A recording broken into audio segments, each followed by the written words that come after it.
ഇതിപ്പോൾ ആകപ്പാട് ഒന്നും തള്ളുമാവുമല്ലോ പൊന്നാര മക്കളെ. ഇത് വായിച്ചിട്ട് ആദ്യം തന്നെ നിങ്ങളൊന്ന് കമൻറ്റ് ചെയ്യും. ഞാനൊരു കാര്യം പറയട്ടെ, നമ്മളെടുത്തുള്ള രണ്ട് സംസ്ഥാനമാണ്, ഒന്ന് തമിഴ്നാട്, ഒന്ന് കർണാടക. ഈ രണ്ട് സംസ്ഥാനങ്ങളിലും ഒരു ഉഗ്രം പദ്ധതി പ്രഖ്യാപിച്ചിട്ടുണ്ട്. ഏതാ അറിയോ?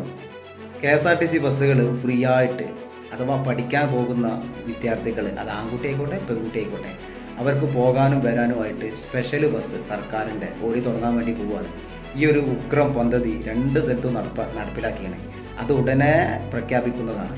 ഏതായാലും ഇതുപോലത്തെ നല്ല പദ്ധതി കണ്ടിടയ്ക്ക് കേരളത്തിലും വേണ്ടിയത്.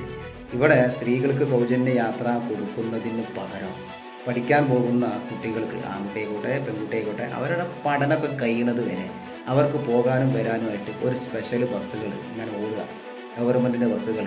അതല്ല റെഡിക്ക് ചെയ്യേണ്ടത്.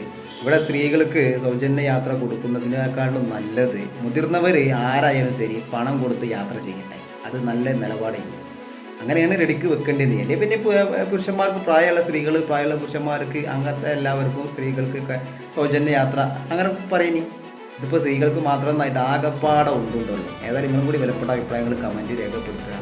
അങ്ങനത്തെ ഒക്കെ നല്ല പദ്ധതികളാണെന്നുണ്ടെങ്കിൽ അങ്ങനെ പ്രശ്നം ഉണ്ടാവില്ല.